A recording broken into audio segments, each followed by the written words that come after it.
A todos, graça e paz, boa noite, boa noite, graça e paz.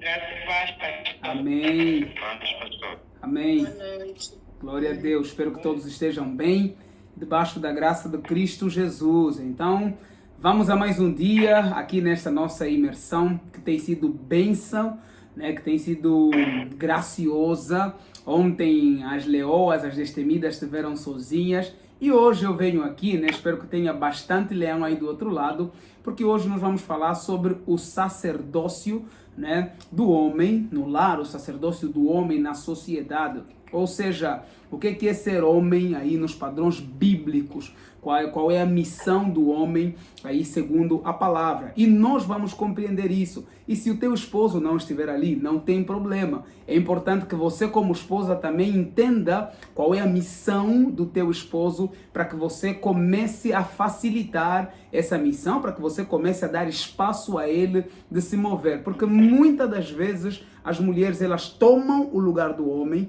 né?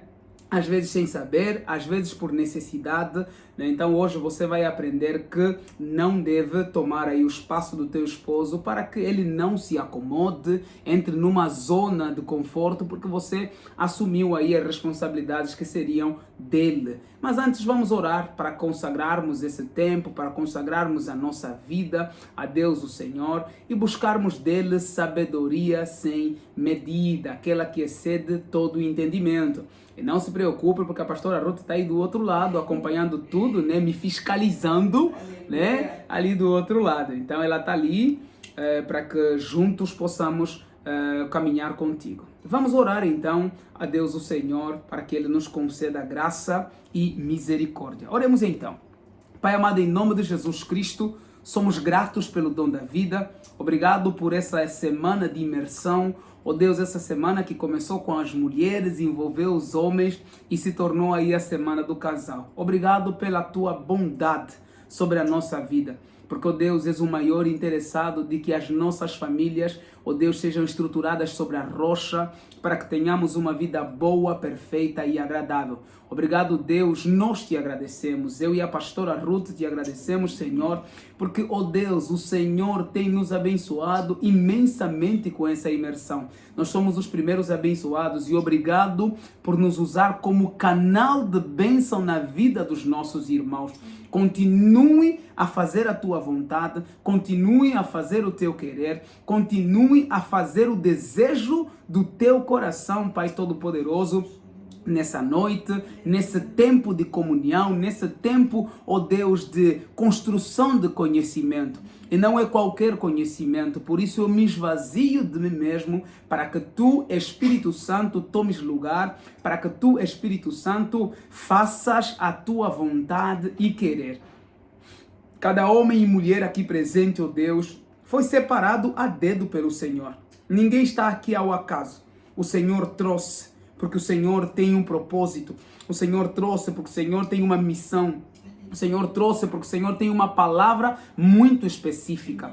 Então, em nome de Jesus, Espírito Santo, trate nosso coração e mente, para que possamos verdadeiramente crescer em estatura, sabedoria e graça. Essa é a nossa oração. Ó Deus, tome o controle, todo o domínio e autoridade para falar nas nossas vidas. Em Cristo Jesus é que nós oramos. Amém, amém e amém. Glória a Deus. Então, eu quero começar com uma inquietação que um dos filhos trouxe esses dias.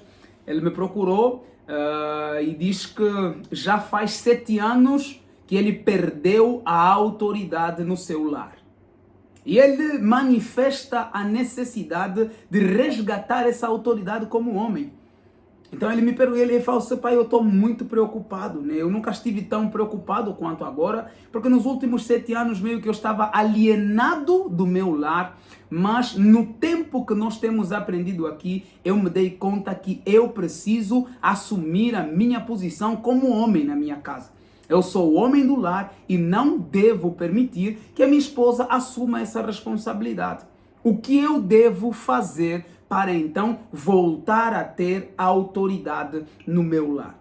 Antes de tudo, o mesmo texto que nos coloca aí como autoridade no nosso lar, nós homens, e que coloca as mulheres no papel aí de submissas ou de submissão, sendo nós o cabeça ou os cabeças do lar, é o texto de Efésios 5, 21. E Efésios 5, 21, ele jamais vai dar margem ao despotismo, jamais vai dar margem ao machismo, jamais, jamais, jamais. A palavra de Deus, ela não se permite tais coisas. Então, talvez alguns homens, valendo-se do texto bíblico, vão desejar escravizar a mulher, vão desejar subjugar a mulher, como se ela não fosse igual em dignidade ao homem.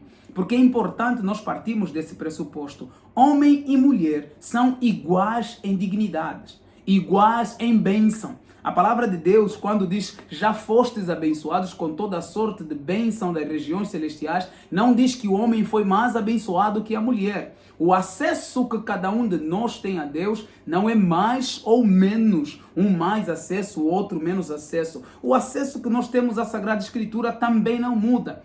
Mas não significa que não exista um líder, não significa que não exista um cabeça, não significa que não exista um responsável pela família diante de Deus. Existe sim um responsável e esse é o homem. No entanto, a tua esposa, o homem, é igual diante de Deus, assim como você, amém? É igual a você diante de Deus. Então, Efésios 5:21 é um texto emblemático e nós vamos então dar continuidade ao que começamos há 2 dias, para que então possamos fechar esse capítulo.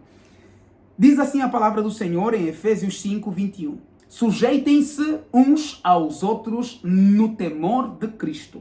Esposas, que cada uma de vocês se sujeite a seu próprio marido como ao Senhor. Porque o marido é o cabeça da esposa, como também Cristo é o cabeça da igreja, sendo ele próprio o salvador do corpo. Como, porém, a igreja está sujeita a Cristo, assim também, esposa, sujeite-se em tudo ao seu próprio marido. Maridos, que cada um de vocês ame a sua esposa, como também Cristo amou a igreja e se entregou por ela para que a santificasse, tendo-a purificado por meio da lavagem de água pela palavra, para apresentar a si mesmo como igreja gloriosa, sem mancha, nem ruga, nem coisa semelhante, porém santa e sem defeito. Assim também o marido deve amar a sua esposa como ama o próprio corpo. Quem ama a esposa, ama a si mesmo, porque ninguém jamais odiou o seu próprio corpo. Antes, pelo contrário, o alimenta e cuida dele, como também Cristo faz com a igreja, porque somos membros do seu corpo. Eis porque o homem deixará pai e mãe para se unir à sua mulher, tornando-se os dois uma só carne. Grande é este mistério, mas eu me refiro a Cristo e à igreja. No entanto, também quanto a vocês, cada um ame a sua própria esposa como a si mesmo e que a esposa respeite o seu marido. Então, quando nós pensamos no lugar do homem no lar, é importante entendermos que não somos nós que vamos definir. Eu, o soberano pontífice, pastor Manuel Catala, com toda a autoridade eclesiástica, então, instituo. Não. O lugar do homem no lar está definido pela palavra. E o texto emblemático, o texto marcante é este aqui de Efésios, aonde o homem é equiparado primeiro ao próprio Senhor, nosso Deus, e segundo a Cristo Jesus. Mas é importantíssimo que nós entendamos de antemão, primeiro passo que nós devemos dar. Homem que não tem intimidade com Deus não tem autoridade sobre o seu lar. Porque a autoridade advém da intimidade. A intimidade que o homem desenvolve com Deus vai fazer dele cada dia mais e mais imagem conforme a semelhança do Senhor. A convivência com Deus, o dia a dia de uma vida com Deus, tanto no secreto quanto no estudo da palavra, transformará o homem à imagem e semelhança de Deus. Então, os homens que convivem com Deus são parecidos com Ele. Não tem como. Começam a falar como Cristo, começam a pensar como Cristo, começam a sentir como Cristo sente. Um homem assim tem a mesma autoridade que Cristo tem sobre a igreja, sobre a sua mulher. É extremamente necessário que nós compreendamos isso. Homem sem intimidade com Deus não tem autoridade, mas tem aí uma autoridade forçada. Ele se torna, na verdade, um déspota. Ele se torna alguém que força a mulher a seguir um caminho que não é o caminho de Deus para a sua vida. Então é extremamente importante já esclarecer que têm autoridade, a mesma autoridade de Cristo sobre a vida das esposas, aqueles homens que cultivam diariamente intimidade com Deus. O camarada que não cultiva intimidade com Deus não tem autoridade, pelo menos não a mesma autoridade que Cristo teve sobre a igreja. Então é responsabilidade nossa como homens cultivarmos uma vida de intimidade cotidiana com Deus, o Senhor. Porque é ali no secreto, no estudo da palavra, é ali aonde nos encontramos com o Senhor, aonde somos transformados dia após dia, a sua imagem, conforme a sua semelhança, aonde nós então encontramos a autoridade sobre a nossa casa, sobre o nosso lar e a autoridade aí sobre a vida como um todo. Porque quando o homem perde a autoridade que lhe é concedida por Deus, então ele passa a vida inteira buscando ser aprovado, a vida inteira buscando ser aceite. Então você vê, ele trabalha horas e horas e horas, não é porque o trabalho é necessário, não, mas ele está em busca de aceitação, ele está em busca de aprovação. Isso acontece quando o indivíduo perdeu aí a oportunidade de construir a sua identidade aos pés da cruz. Porque quando nós construímos a nossa autoridade aos pés da cruz, também construímos ali a nossa identidade. Então eu não tenho problema de autoestima, baixa estima, não, eu sei quem sou. E não é trabalhar mais ou menos que vai me definir como um homem mais importante ou menos importante. Não. Eu sei quem sou, eu sei qual é a minha missão, eu conheço os meus limites e porque eu me conheço em Deus, o Senhor, eu não busco a aprovação de ninguém. Não preciso. Tudo que eu faço é consequência daquilo que tenho cultivado em Deus, o Senhor. Então, juntos, nessa noite, precisamos de todo o nosso coração, com todo o nosso entendimento, perceber isso. É a tua intimidade com Deus, ó homem. É o teu relacionamento com Deus, ó homem, que faz de você a autoridade sobre o teu lar. Por quê? O homem que tem intimidade com Deus, ele tem os mesmos ofícios de Cristo Jesus. E quais foram os ofícios de Cristo Jesus? Ele foi sacerdote, profeta e rei. Todo homem que vive em intimidade com Deus busca nestes três ofícios aí a sua autoridade. Ele é sacerdote do seu lar, ele é profeta de Deus no seu lar, ele é rei, ele governa. Note que o governo vem no final. Primeiro vem o sacerdócio, segundo vem o chamado a profeta no teu lar e terceiro vem aí o governo. Então, homem, perceba uma coisa, é tua responsabilidade. Está em tuas mãos o governo? Sim, está em tuas mãos o governo do teu lar. Mas é necessário que você tenha a mesma autoridade sacerdotal, assim como profética, para que você possa governar o teu lar. Porque o homem que não é sacerdote, não é profeta, não consegue governar. O que ele consegue, na verdade, é desgovernar. É aquele tipo de pessoa que está na igreja há muitos anos, mas o lar está destruído. E ele destrói o lar com as próprias mãos. Por quê? Porque não tem autoridade, ele se impõe, ele vira um machão, não ri, não se relaciona, ele é o cara intimidador. Ele chega e a shalom do Senhor vai embora. E ainda quando ele chega em casa, ele saúda, paz do Senhor. Só que a paz foi embora na hora que o camarada chegou em casa. Por quê? Porque ele é autoritário. Ele confunde autoridade com autoritarismo. São duas coisas radicalmente diferentes. Os filósofos gregos diziam que quem tem autoridade não precisa gritar. Quem tem autoridade, as pessoas se humilham, pagam para lhe ouvir. Ele não precisa gritar para convencer ninguém e não precisa argumentar excessivamente. Por quê? Ele é autoridade naquela área. E o exemplo aí da pandemia foi muito interessante. Quando vinha uma pessoa com autoridade sobre o assunto, todo mundo calava, parava, os disse que não me disse, paravam aí as múltiplas opiniões para ouvirmos o especialista. E não é diferente hoje nas mais diversas áreas do saber. Você quer ouvir sobre economia? Ouça um economista. É mais fácil, por exemplo, o Rui, que está aí a me acompanhar, te instruir sobre economia do que eu, pastor Manuel. Posso até ter muita bagagem sobre economia, mas, cara, especialista é especialista. Eu tenho limites. Vai ter uma hora que eu vou ter que olhar para o especialista que tem autoridade na área para que ele me possa instruir. E eu me calo e ouço. Então, homem, entenda.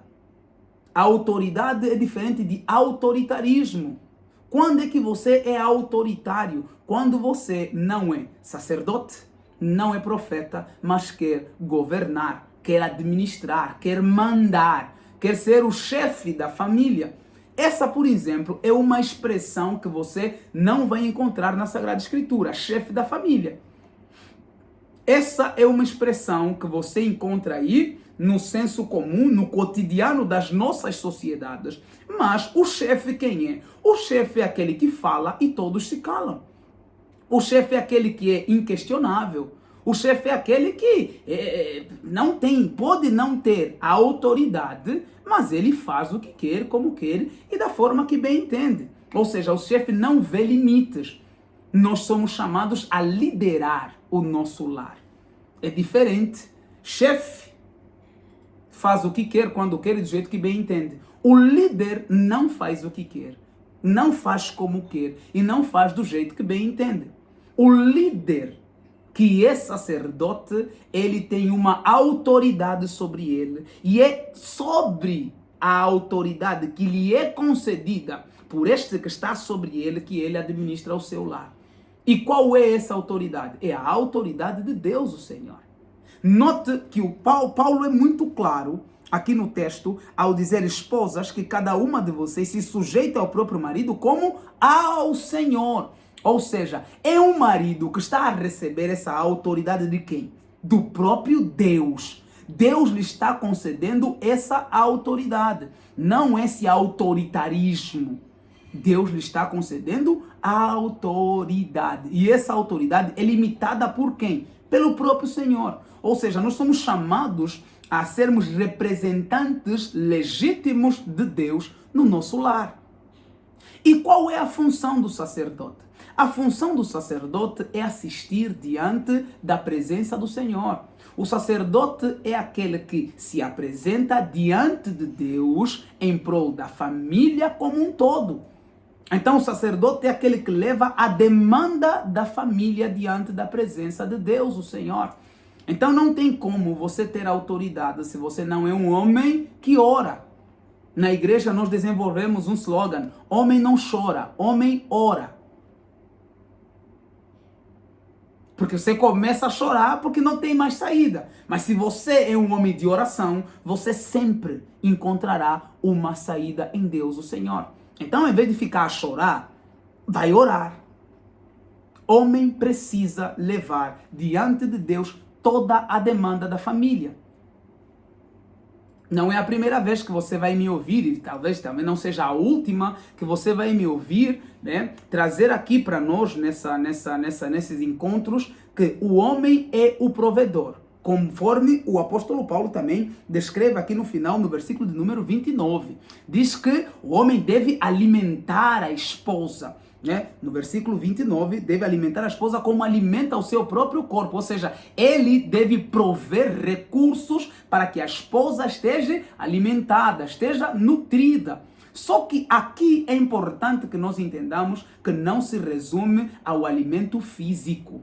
Não só de pão viverá o homem, lembre-se, mas também de toda a palavra que vem da boca de Deus. Está aqui mais uma responsabilidade de provisão, que é a provisão espiritual. Não é a primeira vez que você me ouve falar isso, mas você, homem, é responsabilidade por prover espiritualidade no teu lar. E espiritualidade passa pelo quê? Espiritualidade passa pelo estudo da palavra, alimento com a palavra. Espiritualidade passa por comunhão com Deus. Ou seja, homem, você tem que estabelecer comunhão com Deus e também se alimentar da palavra, porque você será o responsável aí por alimentar a tua família. Só que não acaba aí. Você também é o responsável aí cognitivo, é o provedor cognitivo, assim como o provedor emocional da tua casa. Eu vou começar hoje com a provisão emocional. E por que é importante que você, homem, seja um homem de oração? A saúde emocional da tua família, meu querido, está nas tuas mãos. Não é responsabilidade da tua esposa, não é responsabilidade do teu pastor, não é responsabilidade daquele curso que vocês deveriam ter começado, mas nunca começam. Não é responsabilidade daquela terapia que vocês começaram há 3 anos, já gastaram 5 milhões, mas só mudou que nada muda. A palavra do Senhor em Romanos 5,5 diz assim: o Espírito Santo é o responsável por multiplicar em nosso coração o amor.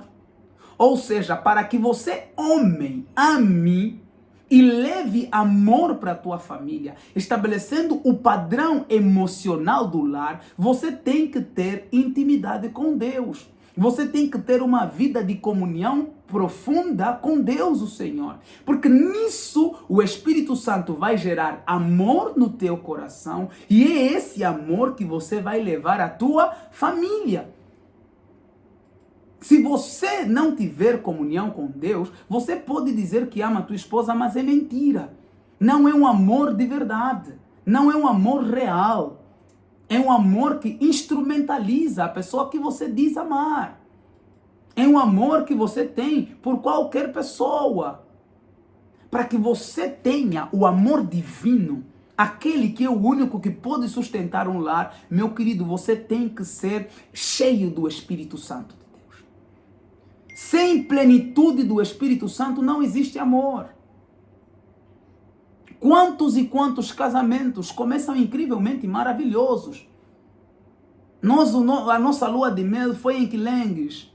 Tem pessoas que a lua de mel é nas Maldivas, mas também o casamento não dura 3 dias. O casamento termina mesmo lá nas Maldivas, aonde o marido trai a esposa com outra lá na lua de mel. E quantas cenas nós já presenciamos isso? Nós como pastores, várias histórias nós ouvimos e a pergunta da menina é: o que está errado, pastor? Onde é que eu errei? Onde é que eu falhei? Eu falei: não, você nada. Esse camarada tinha que ter comunhão com Deus e não tem, minha filha. E como ele não tem comunhão com Deus, o amor que ele alegava ter é um amor que na verdade está sendo confundido com prazer. Não é amor, é só prazer. Ele desejava você. Mas nós só desejamos aquilo que não temos. Depois que você já tem, o desejo começa a diminuir. É ali onde tem a importância do amor. Porque quando você realmente ama, então o desejo ele se renova todos os dias. Agora, quando você não tem o amor de Deus, o desejo vai diminuindo. E vai diminuindo, e daqui a pouco você não deseja mais e confunde. Ah, não a amo mais. Meu amor, o amor não, meu querido, o amor não acaba. Diz a palavra. Não o amor derramado pelo Espírito Santo no nosso coração. Se foi o Espírito Santo que derramou amor em nosso coração, esse amor jamais acaba. Agora, o amor que é confundido com desejo sexual, esse acaba, meu irmão. As mulheres, principalmente quando estão concebidas, dão uma engordada.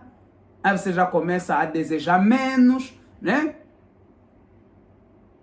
Ficam com os hormônios à flor da pele, ou seja, ficam um pouquinho mais chatas que o comum. E você tem que ter o amor de Deus para suportar, para passar por tudo isso. Às vezes ganha o bebê, não perde os quilos todos que ela ganhou. Se era só desejo, então você começa a desejar menos, porque o desejo é baseado numa tara sexual que você tem sobre aquele corpo. Na verdade, a pessoa que não tem Espírito Santo de Deus, não tem uma vida com Deus, ele, na verdade, só tem, sabe, apego pelo corpo. Nunca se interessou pela essência da pessoa. Agora, quando o Espírito Santo de Deus é que multiplica amor em nosso coração, o que nos apaixona na nossa esposa é a essência dela. É a pessoa que ela é.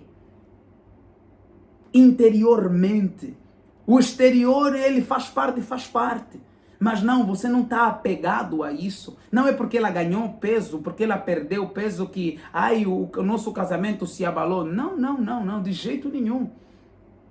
Essencialmente, a minha esposa continua sendo a mesma. E à medida que ela vai convivendo com Deus, Deus vai a aprimorando. Se torna uma amiga melhor, se torna uma companheira melhor, se torna uma cuidadora melhor, uma ajudadora melhor, à medida que ela convive com o Espírito Santo. E nós também, à medida que temos convivência com Deus, somos cheios do Espírito Santo. E junto com o Espírito Santo, vem então o amor. O amor é um fruto do Espírito. Então, para que você seja um provedor emocional no teu lar, para que você aprovisione emoções saudáveis, você tem que ser um camarada que convive com Deus. Não se engane. O homem natural não ama. O homem natural não ama. O homem espiritual ama. A menos que você não pense a longo prazo. Se você pensa que o casamento é até que a morte nos separe, isso se você já casou, não está sua amante, é a filha alheia. Se você pensa que o casamento é até que a morte nos separe, então se apegue ao Senhor. Então é importante que você entenda que o lugar aonde você vai se apaixonar mais e mais pela tua esposa não é na cama, é aos pés da cruz. Paixão de verdade gera-se aos pés da cruz. Quem se apaixonar todos os dias pela tua esposa, anda de joelho, meu irmão. Seja um homem que vive em oração, vive no secreto, tem que ter uma vida de oração. Esse amor que o Espírito Santo vai derramar no teu coração fará você se apaixonar cada dia mais e mais. Fará você admirar a tua esposa cada dia mais e mais.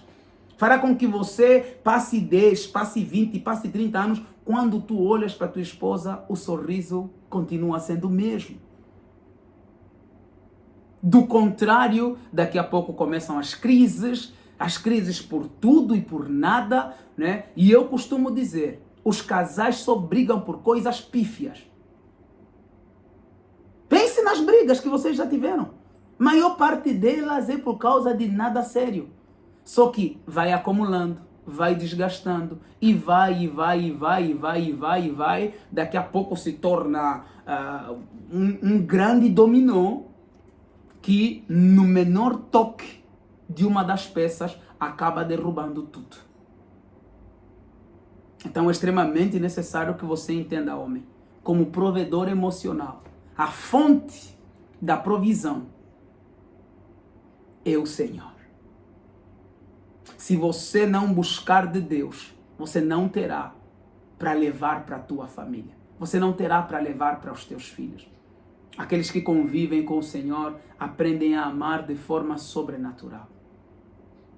E é esse amor que sustenta casamento, é esse amor que educa filhos, é esse amor que faz você continuar trabalhando dia após dia pela tua família, é esse amor que te faz admirar a tua esposa, é esse amor que te fará investir na vida dela, é esse amor que não te permitirá andar sozinho, sendo que ela deveria ser a tua companheira. Esse amor que não vai te permitir ter amigas, quando a única amiga que você deveria ter é a tua esposa. Me assusta ver homens que têm amiga. Que amiga? Ah, não, tu a ligar para minha amiga. Amiga? Tua amiga é a tua esposa, meu querido. Mas quando você já começa com as amigas, é porque está em busca de algo que está em falta no teu lar. E a desculpa é, um homem só busca fora o que não tem dentro. Mas quem deveria aprovisionar? Quem deveria trazer para dentro de casa? É você, homem. A responsabilidade de existência do que você quer dentro da tua casa é tua, não é da tua esposa. Não é você o líder. Você como líder, como provedor, é que deveria ter criado essas condições que hoje você está a buscar fora. Essa amiga, essa confidente que você achou na Joana, que não tem na tua esposa. A culpa é tua. A culpa não é da tua esposa. Liderar é isso. Liderar é assumir a responsabilidade pelas falhas da equipe. Você como líder não pode apontar ninguém quando te for pedido aí ou quando te for solicitado as contas da tua equipe. Você como líder tem que matar no peito e falar assim, nós erramos, nós falhamos, nós vamos corrigir, nós vamos fazer acontecer de forma diferente. Isso é ser líder no teu lar. Culpar a esposa é fácil. Ela que não fez, ela que não me ouve, ela que não sei. Meu querido, dá o teu pulo, mas faça acontecer. Não é você que é o cabeça do lar. Se você é o cabeça, faça acontecer. A provisão material. Nós às vezes pensamos que o que nós temos e produzimos depende da força do nosso braço. Deixa eu te contar um segredo que a palavra nos ensina. É a alegria do Senhor que é a nossa força. Se o Senhor não estiver alegre conosco, porque nós desenvolvemos amizade com Ele, nós não teremos força de trabalhar. Aquele camarada que nunca está feliz em nenhum emprego. Aquele camarada que nunca está bem com ninguém no emprego. Aquele camarada que está na profissão errada, mas também não é homem o suficiente para abandonar, já que está na profissão errada. Sabe, sai de casa já com depressão. Segunda-feira é dia de morte para ele. Não melhora na terça, não melhora na quarta, sexta-feira, uhul! Dia do homem! Por quê? Porque a alegria do Senhor não é a tua força. Quando a alegria do Senhor é a tua força, você ama o que você faz. Porque você não faz para você ou só para ganhar dinheiro. Você faz por uma causa maior que você. E é isso que precisa te mover no teu cotidiano laboral. O nosso maior problema em países como Angola é que todo mundo trabalha por míseros kwanzas. E trabalhando por míseros kwanzas, ninguém tem vontade de trabalhar quando o dólar sobe. Porque o dólar sobe, desvaloriza o teu salário. O saco de arroz sobe, você não tem mais vontade de produzir, meu irmão. Porque tudo que você faz por causa de dinheiro. Agora, quando você entende que você serve a uma causa maior que você, não, meu irmão, o dólar pode subir. A causa ainda está lá. A causa ainda continua sendo a mesma. A causa não mudou. Então a tua luta não deve ser menor. A tua entrega, o teu empenho, o teu zelo, a tua qualidade no serviço não deve diminuir, meu irmão. Mas para isso é necessário que você deixe de servir a você mesmo. Você precisa começar a servir a Deus, o Senhor. E por servir a Deus, o Senhor, eu não estou pensando somente a vida ministerial ou pastoral. Não! Você serve o Senhor sendo consultor. Você serve o Senhor sendo engenheiro. Você serve o Senhor sendo médico. Você serve o Senhor sendo professor. Entenda, você precisa servir a uma causa maior que você. A uma causa maior que a nação angolana. Porque se você só está a servir a um ideal nacional, quando o governo não fizer o que você almejava, você se decepciona, você para de lutar, você para de caminhar. Você precisa servir a causa do reino. Você tem que acordar, meu irmão, pensando no reino de Deus. Quando você sai, a primeira coisa que você está a buscar é o quê? Tem que ser o reino. Busque em primeiro lugar o quê? O reino de Deus e a sua justiça. Não a justiça dos homens. Porque essa falha. Busque em primeiro lugar o reino de Deus e a sua justiça. E o que vai acontecer quando você é um funcionário do reino? As demais coisas te serão acrescentadas. Então, homem, se você deseja prover materialmente o teu lar, sem que haja escassez, não busque as coisas, busque o reino. Busque de Deus o propósito. Busque de Deus o motivo. Busque de Deus o método, a metodologia. Eu costumo dizer que existe um método divino para tudo na tua vida. E não é diferente para o teu fazer profissional. Não é diferente. Para que você seja um profissional exímio, você tem que ter alguma coisa a mais. Essa alguma coisa a mais, você busca aonde? Busca na tua intimidade com Deus. Busca no teu relacionamento com Deus. E vou te falar uma coisa, meu irmão. Quando você começa a se relacionar com Deus profundamente, estudando a palavra e orando, meu irmão, a tua cabeça se torna uma fonte de pérolas incríveis. Independente da área que você serve, Deus vai começar a te inspirar num nível que você jamais fez ideia que seria possível. Por isso é que há médicos e há médicos. Por isso é que há pastores e pastores, professores e professores. Tem aqueles que estão sendo inspirados pela fonte de toda a criatividade. Porque toda a criatividade vem de Deus. Você quer ser criativo? Meu irmão, conecte-se àquele que criou tudo que existe. Tem coisa melhor? Não tem. Por que somos pouco criativos? Estamos muito distantes do Senhor. E nós podemos pegar as nações mais desenvolvidas do mundo hoje. Pega qualquer uma delas. A fé está no centro da vida desses camaradas. Você pega os Estados Unidos, podemos acusá-los de muitas atrocidades, não tenha dúvida, o homem é atroz. Mas no dinheiro deles está escrito, In God we trust. Ou seja, eles construíram a sociedade deles sobre uma base. A palavra de Deus. Uma base, o relacionamento com Deus. A nação norte-americana, nos seus primórdios, foi fundada por missionários.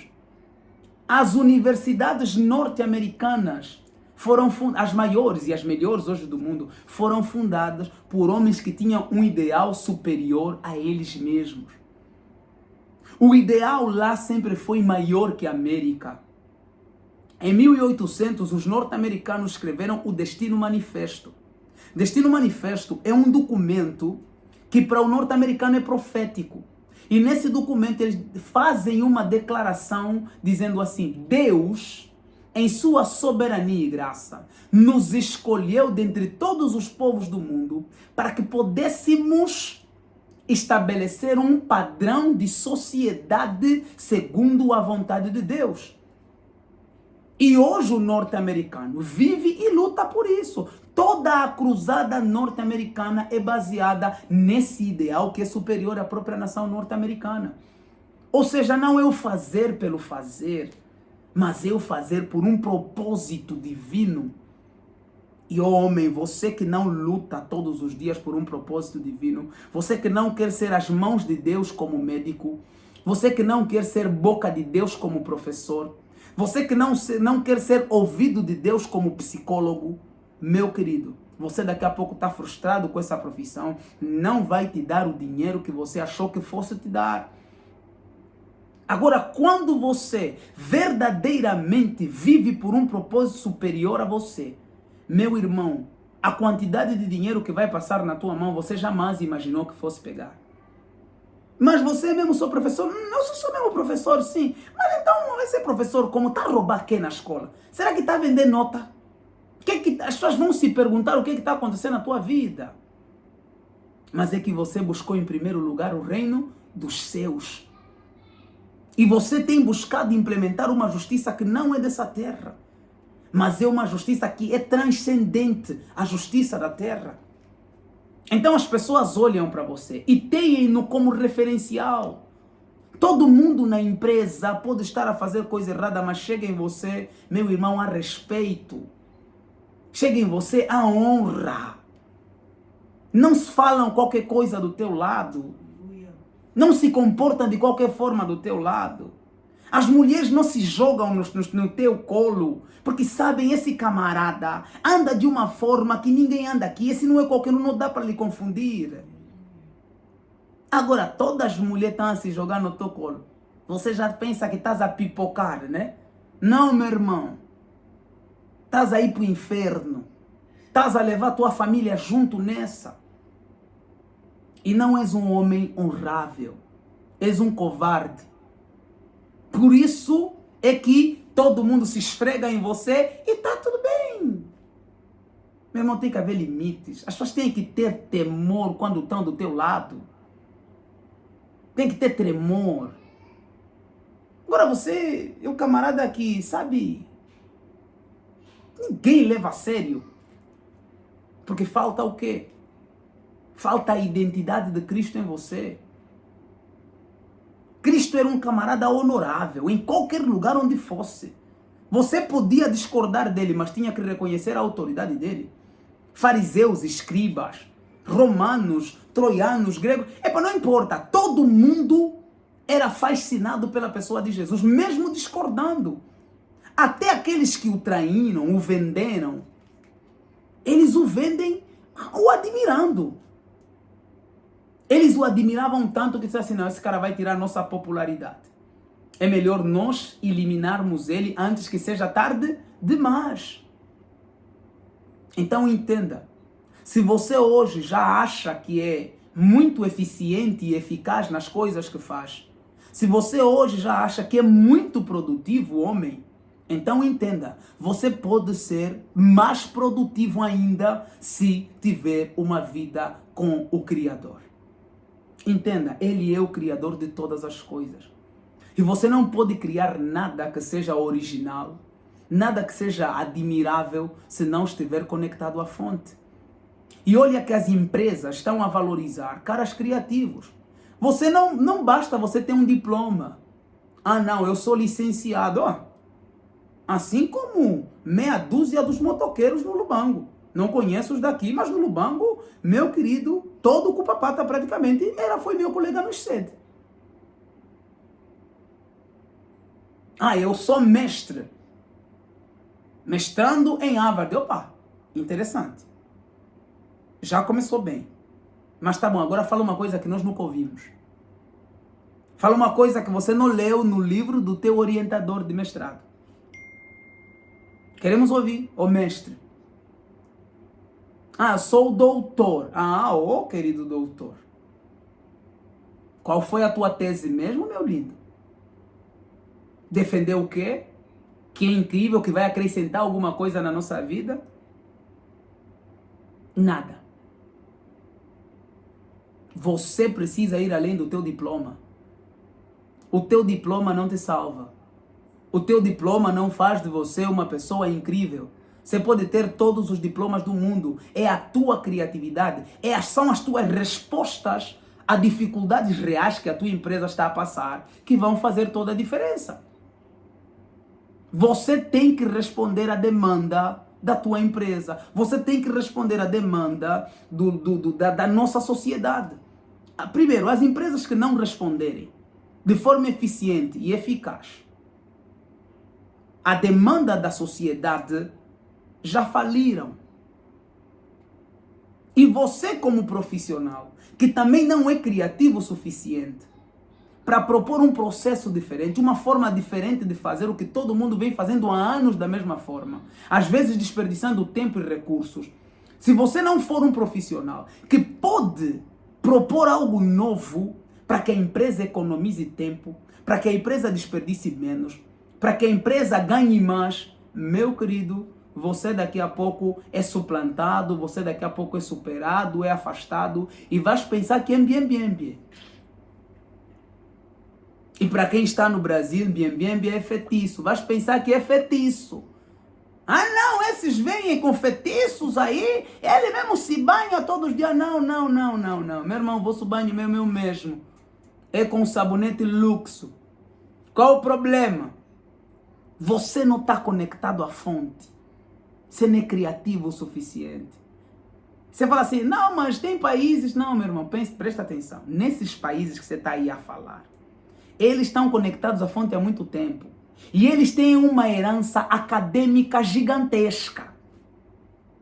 Mas quem começou a trabalhar por eles é mesmo São Tomás de Aquino, é mesmo Agostinho, são os escolásticos, é mesmo Rousseau, é mesmo Thomas Hobbes, é mesmo, vamos lá, Mill. Esses camaradas todos beberam de uma fonte cristã. E eles construíram um conhecimento. E hoje até os ímpios estão a herdar esse conhecimento. Mas foi gestado na igreja. Na Idade Média não existia escolas senão nas igrejas. A Igreja Católica era o baluarte da sabedoria, do saber. Se existia uma escola, era na igreja. E até há bem pouco tempo, aqui em Angola, não se estudava senão aonde? Nas missões. Ou missões católicas, ou missões protestantes. As escolas liberais são muito recentes. Os detentores do saber sempre foram os cristãos. E não é ao acaso. É porque a fonte é Deus, o Senhor. Então, meu irmão, se quiser ser um provedor material, que se preze, esteja conectado à fonte. Até porque quando você está conectado à fonte, você não se permite, por exemplo, desperdiçar os recursos da família com uma multicaixa, com uma mana, né, que só te procura no final do mês para vir tirar a parte dela. Não, você não se permite isso. Porque você sabe a fonte é Deus. Você é um camarada que anda em santidade. Porque sem santidade, meu querido, você não pode ter conexão com Deus. Mas hoje o tema não é ainda sobre santidade. Vamos pensar então aqui na provisão cognitiva. De certa forma, acabei entrando aí, falando da provisão material, acabei falando também da provisão cognitiva.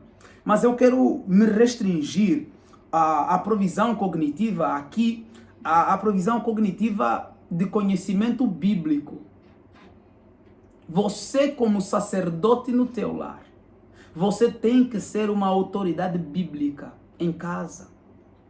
Você tem que ser o camarada que tem conhecimento profundo da palavra. Faça curso de teologia, faça curso de estudo bíblico, mas você tem que ter a autoridade de dizer assim, não, meu amor. Essa interpretação não é a mais correta. A mais correta é essa aqui. Por quê? Aí você apresenta argumentos, não grita com a tua mulher. Você é teimosa. Você espera só. Sempre te falo, olha, até o pastor mesmo está avisando. Meu irmão, caminho errado. Perdeu a discussão com a tua esposa. Ele apresenta argumento, correlacione textos, fala, olha, no Pentateuco. Quando você fala já no Pentateuco, meu irmão, tua mulher já se apaixonou mais por você. A noite está garantida. Aleluia. Tá a ver? Quando você fala assim, os livros históricos, os proféticos, os poéticos, meu irmão, essa mulher vai se derreter. Agora, está no texto, aonde? Começa em Gênesis. Não é esse. Salmos. Aquele texto lá, amor, aquele, lembra? Meu irmão, não vai convencer ninguém do teu argumento. Aí fala assim, o pastor já anda a pregar, também não serve. O pastor pregou, mas você e a palavra é como, pai? Estás a ver como? Bué de boca, não sabe a diferença entre Mateus e Malaquias. Porque Malaquias também é um dos evangelhos. Tanta boca para quê, meu irmão? Aí é onde está a autoridade e autoritarismo. Quando você é especialista, você tem autoridade, as pessoas param para te ouvir. E às vezes nem precisa grego, hebraico. Não, esquece isso. Isso só vai te atrapalhar também. São muitos anos. Não, é mesmo em português só ainda. O problema às vezes dos homens é só português. Estuda só mesmo ainda a Bíblia em português, meu irmão. Entenda só mesmo que tem 66 livros. Antigo e Novo Testamento. Entenda a diferença dos textos. Não, o Antigo Testamento, os textos são históricos, poéticos. Os textos são de instituição, né? Entenda isso. Entenda que no Novo Testamento, todos os livros não são a mesma coisa. Nem em nível de autoridade. Em nível de autoridade magna, temos os 4 evangelhos. E depois temos as cartas, que são, na verdade, textos históricos. Majoritariamente. E quando você já tem esse discernimento, você já consegue compreender que muita coisa que o apóstolo Paulo falou é para aquela época, não serve para nós. É histórico. É dando uma resposta para aquele tempo. Então, aonde é que você precisa voltar? Volte aos evangelhos, ouça Jesus e pense o cotidiano da tua família hoje. Não adianta se apegar ao que o apóstolo Paulo falou à igreja de Corinto, porque você não vive em Corinto. Ou você está a pensar que você é vizinho do templo da deusa, sei lá qual é o nome dela. Não, meu irmão, às vezes você vive também aqui no Zengá. O que você tem a ver com a igreja de Corinto ou de Efésios? Às vezes nada. Então, quando você, como homem, tem esse discernimento, então você consegue fazer uma distinção das coisas que eram para aquele contexto daquela época e daquilo que é eterno na palavra.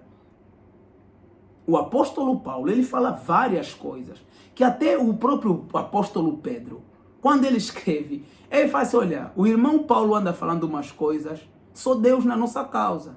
São difíceis de entender, mas também são a palavra de Deus. Ou seja, o pessoal da igreja de Jerusalém não conseguia entender de onde é que Paulo estava tirando tanta criatividade. Mas o apóstolo Paulo estava na conexão com Deus, respondendo a situações reais daquele contexto. Hoje, por exemplo, se um dos nossos filhos ler um texto com a seguinte frase, e ele pegou a cassete e colocou no deck, e termina por aí, você acha que ele vai entender? Cassete? Deck? Se não sabe o que é disco. Ou então, ele pegou o disco e colocou no giradisco. Aí piorou. Aí até tem pessoas que estão aqui na sala que não entendem. Não, sem ofensas, meu amor. É assim, sem ofensas. Jesus. Amém. Desculpa aí. A pastora se sentiu ofendida aqui com o giradisco porque... ferir, meu Deus. Vamos lá, voltemos ao evangelho. Mas o que eu estou querendo colocar com isso? O contexto é extremamente importante. Não podemos ignorar o contexto na leitura bíblica. E você, homem, você tem que saber isso.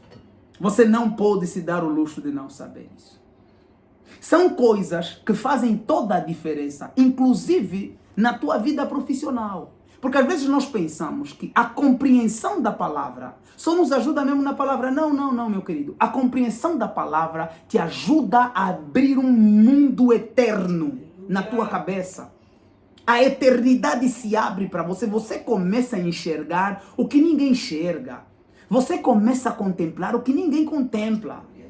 Eu sempre vou admirar os missionários que deixaram a Inglaterra, chegaram lá do outro lado do mundo e visualizaram uma nação incrível. E hoje está aí. Não, eu sempre vou admirar esses camaradas. Não tem como não admirá-los. É fascinante. E você, estás a criar o quê? A criatividade cognitiva, ela vem da fonte que é Deus, o Senhor. Você, como provedor, tem que levar segurança para a tua casa. Você tem que prover segurança. E a segurança começa pela segurança espiritual. Primeiro, você tem que proteger a tua casa contra Satanás. E se você não consegue proteger a tua casa contra Satanás, acabou, você falhou em tudo. Ou seja, a nossa luta não é contra a carne. A nossa luta é espiritual, homem. Então você tem que ser um camarada espiritual para combater as ciladas malignas do diabo espiritualmente. Quando você não tem compreensão espiritual, você quer lutar no físico. Você começa a lutar contra pessoas, luta contra esse, luta contra aquele. Você quer lutar contra circunstâncias. Mas quando você é um camarada espiritual, você entende, não, isso aqui é o diabo tentando usar essa situação para trazer problemas na minha casa, para me transtornar, para me desequilibrar. E você busca em Deus solução. Muitos dos problemas que estamos tentando resolver de forma física são espirituais. O paludismo é um problema espiritual. Aí você fala assim, então basta orar e resolve o paludismo. Não. O buraco é mais embaixo. Orar quando já tem paludismo é tarde. Tem que ensinar as pessoas que porquice é pecado. E quando nós africanos aprendermos que não adianta ir na igreja se você é porco, não vamos deixar água parada, não vamos deixar lixo ao redor das nossas casas, não vamos transformar nossa casa num lixo. Quando você entende que Deus não visita lugares sujos, aí nós vamos começar a limpar. Você quer a visitação do Senhor sobre essa nação, nós temos que limpar esse país. Não adianta fazer birra, fazer cara feia. Que teologia é essa? Deus é santo, meu querido. E santidade é pureza, é limpeza. Quando o povo vai encontrar com Deus no monte, qual é a primeira coisa que o Senhor manda fazer? Tomem banho, se lavem. Não quero aqui pessoas cheirando caatinga, cheirando mal. Venham mesmo também cheirar bem. O Senhor manda fazer isso. Se purifiquem. Não quero sujidade. Deus não habita na sujeira. O dia que entendermos isso, o paludismo vai morrer aqui nesse país. Luta, compra mosquiteiro, compra chatoque, compra dragão. Estamos só mesmo a gastar dinheiro à toa, meu irmão. É uma questão espiritual. As pessoas precisam entender espiritualmente as implicações do lixo. O dia que entendermos espiritualmente as implicações do lixo, vamos limpar Angola. O dia que limparmos Angola, vamos ter uma nação, o quê? Sem paludismo. Porque o mosquito não se vai proliferar. Estamos a lutar na carne, mas é uma questão espiritual. A luta não é contra a carne. A luta é espiritual. E depois da brecha, não adianta orar para o paludismo, é mesmo o quartem que vai te ajudar, porque o Senhor te abandonou nessa. Porque o salário do pecado é a morte. Não tem o que fazer. Não tem o que fazer. Então, nessa noite, você precisa entender que para você liderar, você tem que assistir diante do trono da graça de Deus como sacerdote. Como aquele que leva as situações da família diante de Deus. E das situações da família, a primeira delas é o perdão de pecados. Leve os pecados da família diante de Deus e busque perdão, ó homem.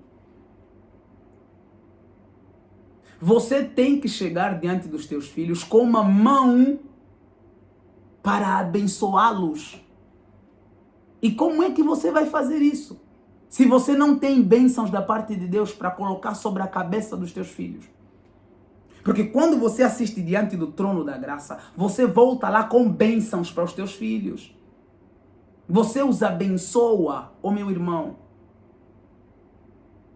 Como é que você vai fazer isso se você não está na intimidade e na comunhão? Para ensinarmos a criança no caminho onde deve andar, por exemplo, precisamos ser profetas. Aqueles que falam a palavra de Deus. Mas se você não conhece a palavra de Deus, vais falar o que para os teus filhos?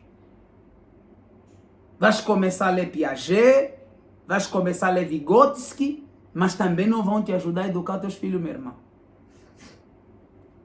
Pode ler Piaget do jeito que você quiser. Pode ler construtivismo, destrutivismo, meu querido. Formar um profissional é diferente de formar um ser humano. Você pode formar o maior e melhor profissional, fazedor de coisas, mas um péssimo ser humano. Por quê?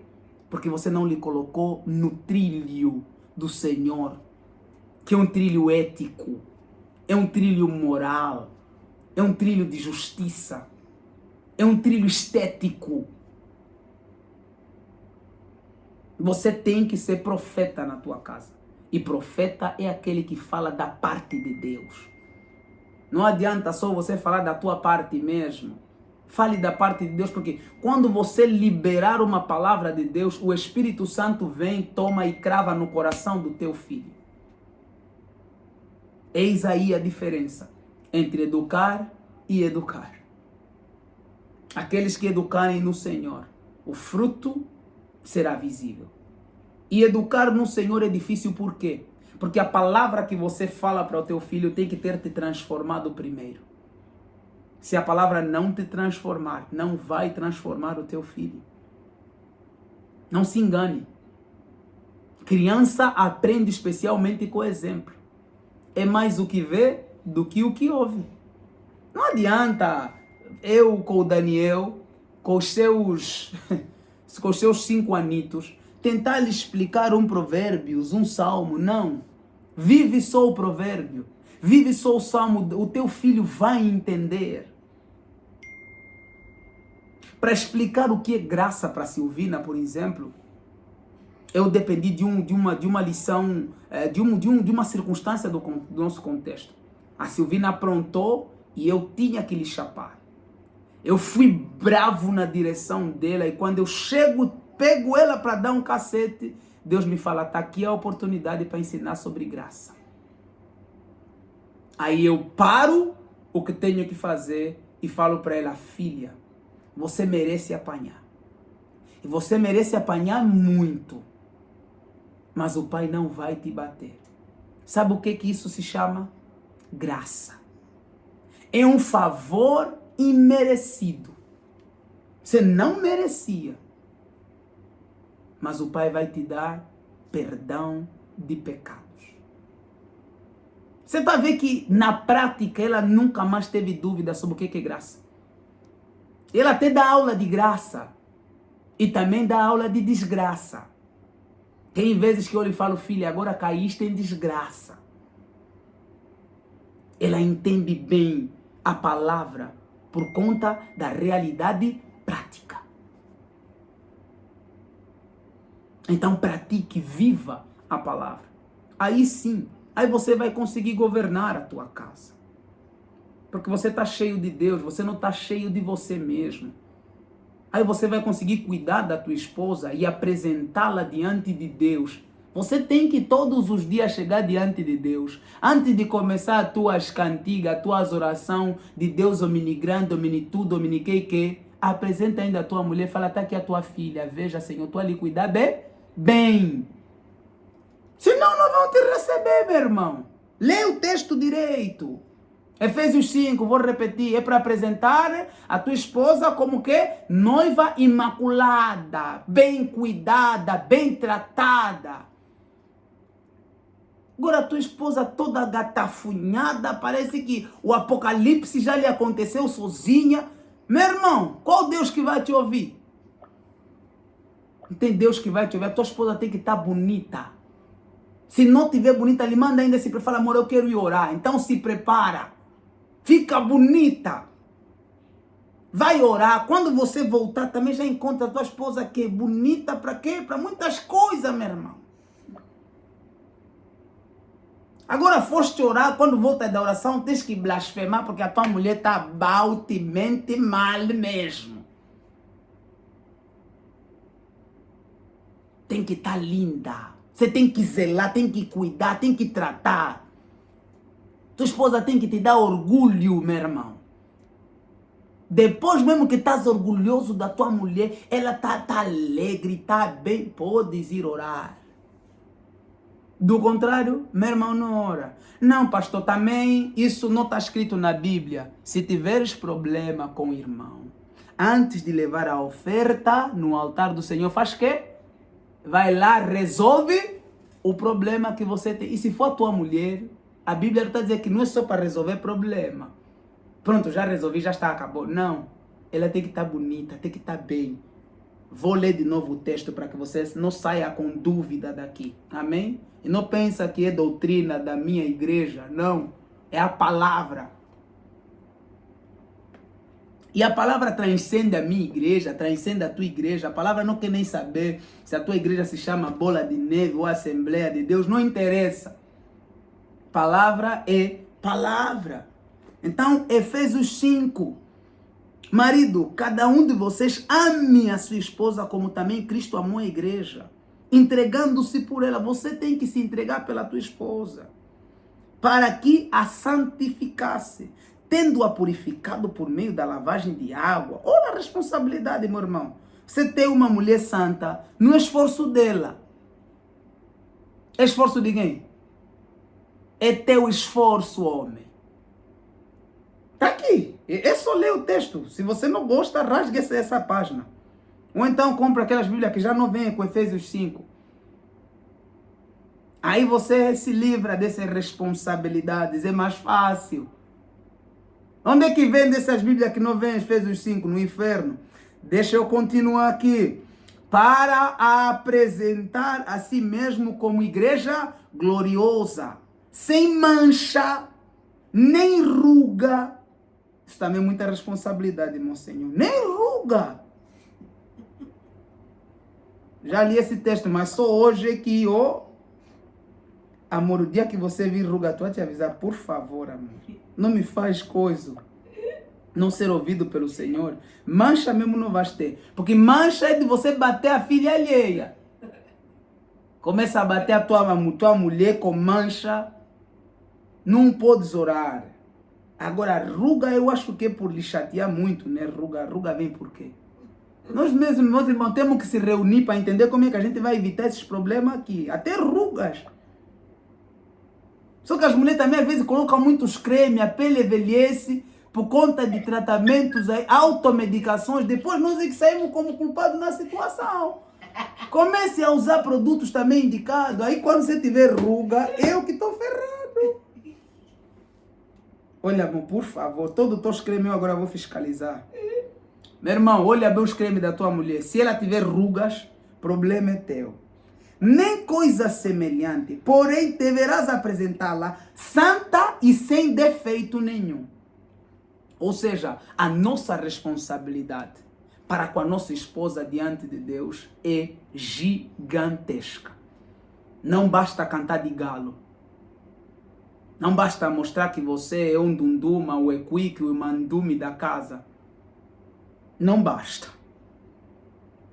Traduzindo, não basta mostrar que você é o Cabral, ou sei lá quem que fundou o Brasil, que também agora quer fundar a tua casa. Querido, não é assim não. É baseados na palavra.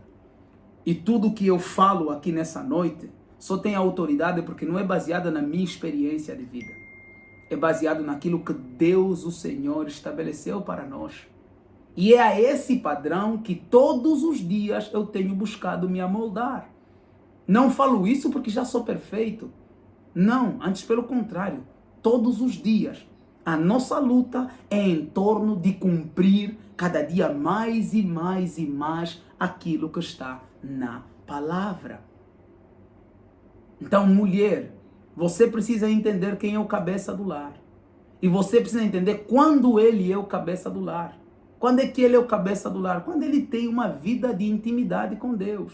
Quando ele é sacerdote. Quando ele é profeta, então deixa ele ser rei. Um camarada que assiste diante do trono da graça, que fala da parte de Deus, obedeça. Deixa ele liderar a família. Não queira atrapalhar. Não se coloque num lugar que não é teu, mulher. Se ele está falando da parte de Deus, você está a duvidar por quê? Escuta. Obedeça, segue. Não concordo muito, não. Esse camarada é homem de oração. Você pode discordar de um homem de oração, o que ele está trazendo da parte de Deus vai se cumprir. É isso que a mulher precisa entender. E essa submissão em nada se compara, né? Aquela que andam tagarelando, dizendo que a Bíblia quer escravizar a mulher, mas de jeito nenhum. É porque não leem a Bíblia. Leem aqueles livros da Simone de Beauvoir e outras, não vou aqui falar nada sobre elas. Esses livros que estão a ler não estão a ler a palavra. Quando você lê a palavra, você é mulher, vê a responsabilidade do teu marido, te entregar sem mácula, te apresentar sempre, todos os dias sem mácula diante de Deus, sem ruga, sem defeito. Se não queres isso, mana, queres mais que? Um camarada cuja responsabilidade é essa, você precisa se submeter ao que ele está trazendo para casa. O projeto que ele instituir. Segue. Ele é o cabeça. Por isso é que no final o apóstolo Paulo diz, mulheres, respeitem os vossos maridos. Porque às vezes não há respeito por parte das mulheres.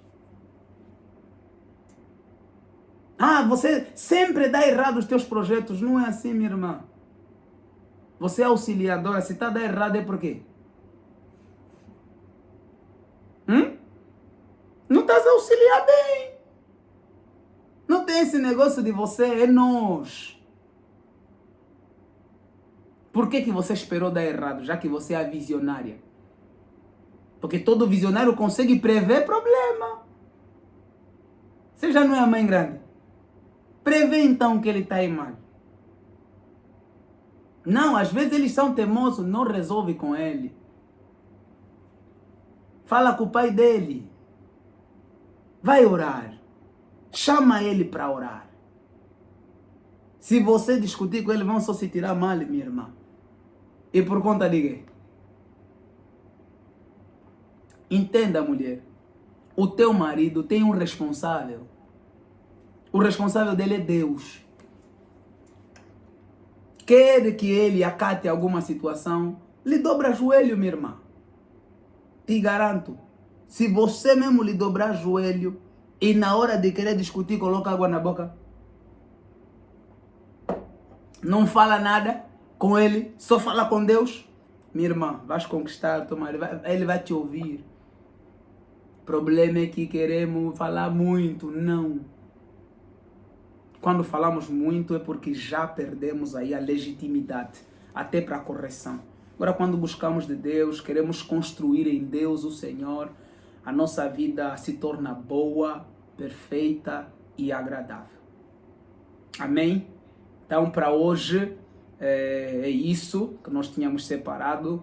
Obviamente, essa nossa aula é o resumo de aulas de pelo menos um trimestre, né? Tem muita coisa por explorar nessa questão do sacerdócio, na questão do homem como profeta do lar. Por quê? Porque num curso mais extensivo, você precisa, por exemplo, aprender a ler a Bíblia. Fala-se muito sobre ler a Bíblia, mas tem que dar um curso sobre leitura bíblica. E não é ainda lendo a Bíblia, é sem ler a Bíblia, aprender a ler a Bíblia. Para que você realmente seja profeta de Deus na tua casa. Para que você seja um sacerdote exímio, você tem que ter aí um treinamento sobre oração.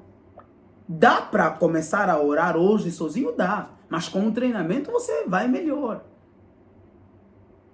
Ou seja, hoje fez o resumo do resumo, foi-te apresentado uma necessidade, ou seja, várias necessidades.